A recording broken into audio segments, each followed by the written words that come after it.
देखो अब करेंगे हम थ्योरम नंबर 4। क्या कहती है theorem number 4? The line joining the centre of a circle. पहले फिगर बना लेते हैं, एक सर्कल का सेंटर, ठीक है। अब line joining the centre and the मिड पॉइंट ऑफ अ कॉर्ड।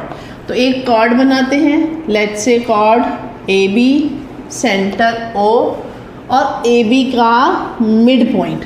वो ये कह रहा है कि अगर किसी सर्कल के सेंटर को कॉर्ड के मिड पॉइंट से अगर हम जॉइन करें, ठीक है, तो वो कॉर्ड, ये जो लाइन है ये परपेंडिकुलर होगी। क्या होगी? परपेंडिकुलर। बोलो, आ रही है बात समझ में? परपेंडिकुलर प्रूफ करना है, तो ये हमें रेड मार्क वाला प्रूफ करना है, ठीक है। देखो अब हम करते हैं, पहले हम लिख लेते हैं गिवन क्या है। गिवन है हमें सर्कल विथ सेंटर ओ, एक सर्कल दे रखा है, ठीक है, और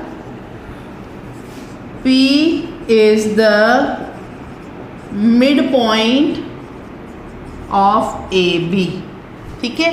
अगर P मिड पॉइंट है तो इसका मतलब AP is equals to PB। ये गिवन है, मिड पॉइंट है तो मतलब आधा आधा, ठीक है।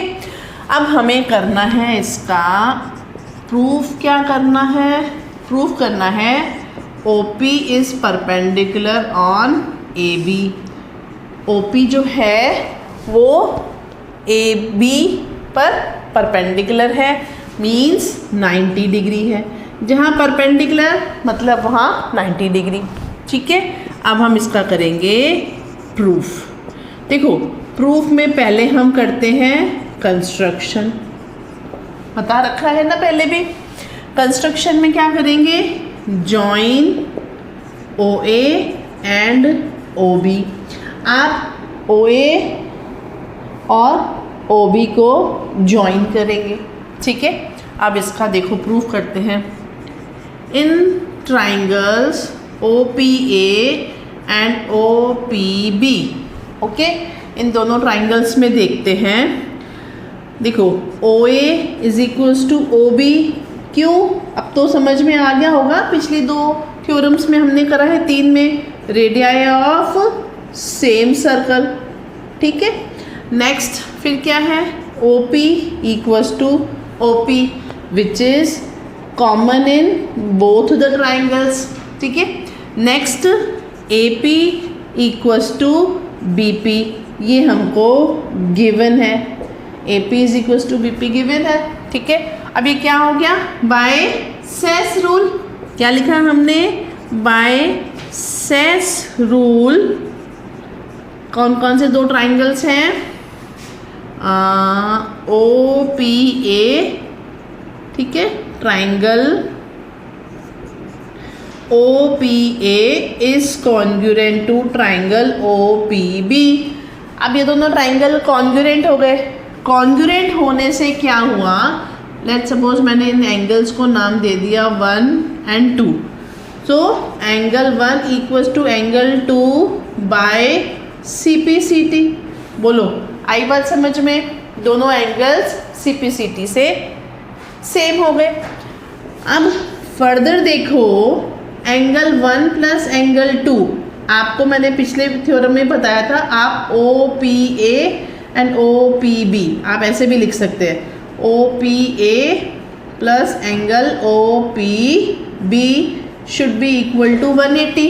बोलो क्यों 180? फटाफट से लिखो कमेंट बॉक्स में, मुझसे पहले से लिखो। क्या आएगा?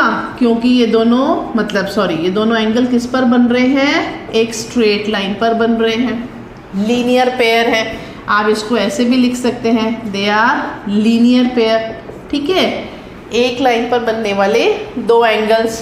अब क्योंकि एंगल 1 और एंगल 2 सेम है, तो मैं angle 1 plus angle 1 is equal to 180 लिख सकती हूँ, क्योंकि 1 और 2 तो सेम है। तो क्या हो गया?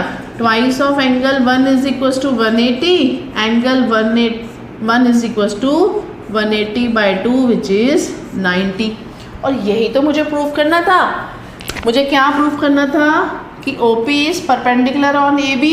अब अगर क्योंकि ये 90 डिग्री आ गया तो मैं क्या लिख सकती हूँ, हैंस प्रूव्ड। यही तो लिखना था मुझे, ठीक है।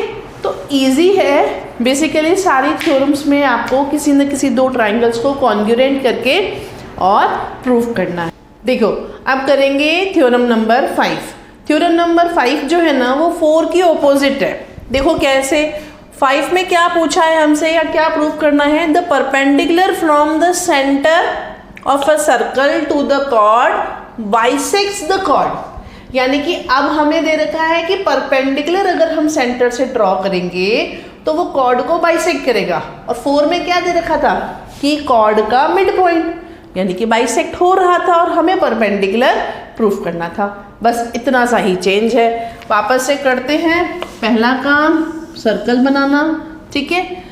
द परपेंडिकुलर फ्रॉम सेंटर, अब सेंटर बना दिया, ठीक है, O, और हमने इससे परपेंडिकुलर ड्रॉ करा, ठीक है। पहले हम लिख लेते हैं गिवन। गिवन क्या है, a circle with centre O। क्या दे रखा है, गिवन है a circle with centre O, ठीक है। फिर क्या दे रखा है, और OP is perpendicular on AB। ये AB और ये P, यानी कि P परपेंडिकुलर दे रखा है, ठीक है। टू प्रूव, प्रूव क्या करना है हमें कि P इज द मिड पॉइंट, बाइसेक्ट कर रहा है ना उसको। और हम क्या लिख सकते हैं, AP is equals to BP या AP is equals to PB। देखो यहाँ ये कोई फर्क नहीं पड़ेगा, आप AP और PB और AP और BP लिखेंगे तो। लेकिन जब कॉन्ग्रुएंसी करते हैं ना, कॉन्ग्रुएंसी में लेटर्स का जो ऑर्डर होता है दैट मैटर्स अलॉट। अगर आपने वहाँ ऑर्डर गलत लिखा तब काम नहीं बनेगा, ठीक है। अब इसको करते हैं प्रूफ, और प्रूफ में पहले हम करेंगे कंस्ट्रक्शन। क्या कंस्ट्रक्शन करेंगे बोलो, लिखो कमेंट बॉक्स में फटाफट से, क्या कंस्ट्रक्शन करेंगे। Yes, join OA and OB। आपने कंस्ट्रक्शन किया, OA और OB को जॉइन किया।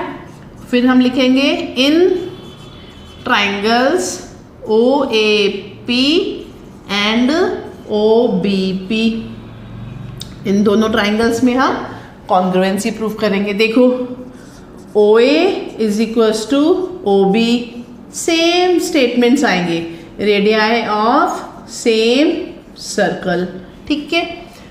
फिर क्या लिखेंगे हम बताओ, angle P equals to angle P, क्योंकि 90 परपेंडिकुलर गिवन है, ठीक है।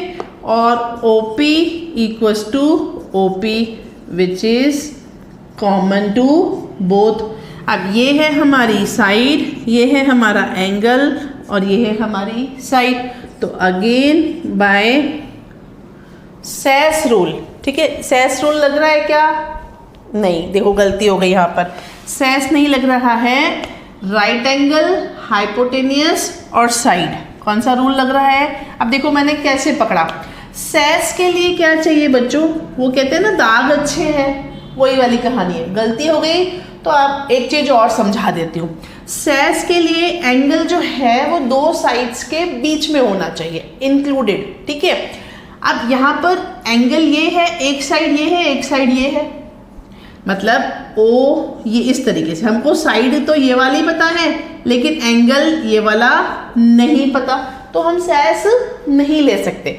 यहाँ पर हम कौन सी लेंगे, हम लेंगे RHS। तो OA और OB राइट एंगल के सामने वाली, hypotenuse, angle P, right angle और एक ये साइड। तो हम क्या लिखेंगे, by RHS rule triangle OAP congruent to OBP, और हेंस क्या रिजल्ट निकलेगा इसका, AP equals to BP by CP/CT। बोलो आई बात समझ में? और फिर हम नीचे लिखेंगे हैंस प्रूव्ड। हैंस प्रूव्ड लिखते समय कितना मजा आता है ना कि काम हो गया हमारा, है ना। हैंस प्रूव्ड लिखते समय लगता है कि चलो बस डन। तो ये था हमारा क्वेश्चन, मतलब सॉरी थ्योरम 5।